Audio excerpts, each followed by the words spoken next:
Good evening, viewers, and a very warm welcome to the Kenya Defence Forces Weekly Bulletin, your trusted source for weekly updates on defence activities, from operational highlights to the latest developments at the Ministry of Defence. I am your host, Corporal Jeff Omwangi, and here are our top stories for tonight. Kenya and Turkey forge a powerful defence alliance at Saha Expo 2026. Ministry of Defence strengthens accountability and delivery in defence sector. Kenya Defence Forces leads a strategic push for integrated border security. The Ministry of Defence scales up efforts to strengthen the professional growth of its civilian workforce. The Kenya Navy sharpens discipline, teamwork, and operational readiness through athletics.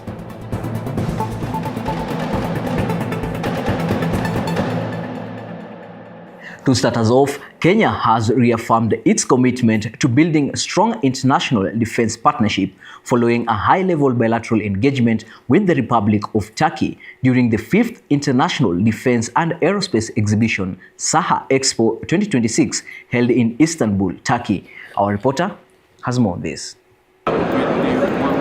The meeting between Defense Cabinet Secretary Honorable Soypan Tuya and the Turkey's Minister of Defense, His Excellency Yasar Gula, highlighted the growing strategic relationship between the two nations and underscored the importance of defense diplomacy in addressing evolving regional and global security challenges. During the engagement, Kenya and Turkey signed a defense cooperation agreement, marking a significant step in advancing bilateral defense relations. The agreement establishes a framework for enhanced collaboration in key areas, including military training, defense industry cooperation, technology exchange, and modernization initiatives aimed at enhancing Kenya's long-term defense capabilities. Moving on, the Ministry of Defence has reaffirmed its commitment to transparency, efficiency, and results-driven governance following a comprehensive briefing to Parliamentary Committee on Defence, Intelligence, and Foreign Relations. The committee engaged the ministry in a review of budget for financial year 2025-2026. The forum provided a vital accountability platform, enabling legislators to assess progress, evaluate timelines, and identify areas requiring additional support. The discussions involved the ministry's performance in executing priority initiatives aimed at enhancing national security infrastructure and operational readiness. The session was led by Principal Secretary for Defense, Dr. Patrick Mariru, accompanied by Vice Chief of the Defense Forces, Lieutenant General John Omenda, and a delegation of senior military and civilian officials. Crossing over to the coastal region, where the divisional system remains a central pillar of the Kenya Navy, structuring personnel into well-defined units led by divisional officers to enhance command, accountability, and communication. Anchored in long-standing naval heritage, the system unites sailors within divisions where they receive mentorship, guidance, and administrative support. Through this framework, the Commander Kenya Navy Major General Paul Otieno presided over the Kenya Navy divisions at Kenya Navy Base Mtongwe in Mombasa County, a biannual event that is cornerstone in the naval calendar. In his address, Major General Otieno emphasized that the Kenya Navy's greatest strength lies in its personnel. These achievements continue to earn the Navy recognition among global maritime forces, strengthening its reputation as a professional institution. The divisions concluded on a celebratory note with award of long service and good conduct medals to sailors in recognition of their dedication and selfless service, marking another chapter in the proud traditions of the Kenya Navy. On to matters border security, Kenya has intensified its drive towards seamless and secure border management, with the Kenya Defence Forces taking a central leadership role in advancing interagency coordination across the country's points of entry. This commitment was evident during the 67th Border Control and Operations Coordination Committee meeting hosted and chaired by the Kenya Defence Forces at the International Peace Support Training Center in Nairobi. Take a look. The high-level forum brought together key government agencies tasked with safeguarding Kenya's borders while facilitating legitimate trade and movement. Presiding over the meeting, General Officer Commanding Central Command, Major General John Koimo, highlighted the urgency of sustained collaboration in the face of evolving transnational threats. He noted that modern border security demands a whole-of-government approach, one that integrates security enforcement with trade facilitation and regulatory oversight. The initiative represents a critical step in enhancing cross-border connectivity and security. Under this framework, the Ministry of Defense through Kenya Defence Forces spearheads the construction of key infrastructure while providing security support across the 3 strategic border points. In the crucible of training, the Kenya Military Academy continues to strengthen the foundations of professional military leadership through rigorous field training designed to sharpen operational competence, resilience, and adaptability among officer cadets. Exercise Toa Jasho brought together cadets from different intakes in a demanding training environment aimed at building mission-ready officers capable of operating effectively in dynamic operational settings. The rugged Isiolo training environment offers cadets realistic operational conditions where theoretical classroom instruction is translated into practical application. Through these exercises, cadets develop confidence in decision-making, strengthen leadership abilities, and cultivate the cohesion necessary for effective military operations. The chief instructor, Brigadier John Kipia, commended the cadets for their discipline, determination, and endurance throughout the demanding training program. He emphasized that professionalism, teamwork, and adaptability remain key qualities for modern military leaders operating in increasingly complex security environments. That story brings us to a short break. Don't go far. We'll be back in a moment.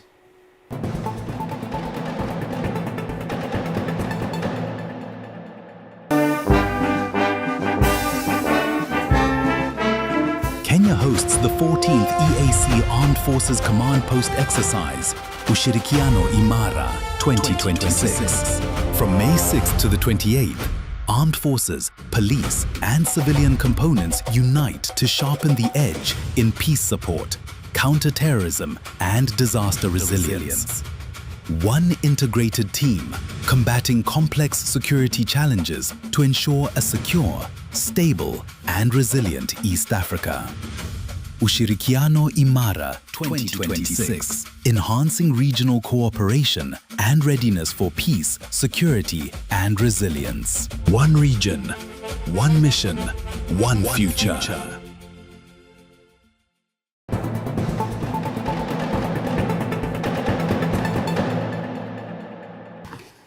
Welcome back. The Ministry of Defense has intensified efforts to strengthen the professional growth of its civilian workforce through a 4-day workshop held at the Defense Headquarters in partnership with the Defense Security Corporation University. Take a look. The workshop reviewed progress in the implementation of the Integrated Defense Civil Staff Management Policy approved in November 2025, while also aligning it with the next phase of the Defense Civilian Professional Development Strategy.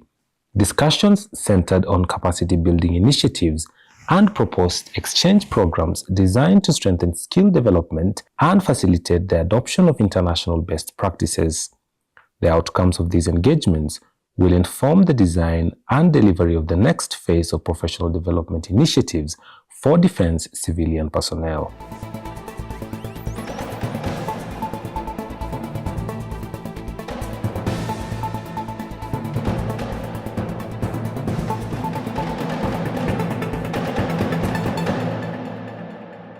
And in sports, the inaugural Ulinzi Golf Challenge led to inter-service collaboration within the Kenya Defence Forces, bringing together personnel from the Kenya Army, the Kenya Air Force, and the Kenya Navy in a unique blend of competition, camaraderie, and cohesion. Held at the Moi Air Base Golf Course, the tournament marked a significant addition to military's sporting calendar.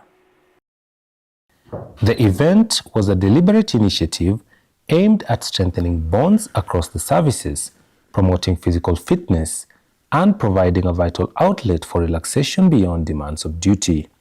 Participants competed across 3 distinct formats: foursomes, single foursomes, and foursome alternating shots, each designed to test different dimensions of performance, from precision and composure to teamwork and coordination. The Kenya Army secured victory with 10 points in the foursomes category. In the singles foursomes, the Kenya Navy emerged top with 20 points. The foursome alternating shots format added an inclusive and dynamic element, emphasizing cooperation and teamwork among participants. Overall, the Kenya Army emerged as best performing team with a cumulative 33 points, underscoring its consistency and depth across all formats. The Kenya Navy has reinforced its commitment to physical fitness, personal well-being, and operational readiness through the successful staging of its annual Inter-Units Track and Field Athletics Championship. The championship brought together athletes from various naval formations and units, underscoring the Navy's recognition of sports as a critical pillar in building a resilient and mission-ready force.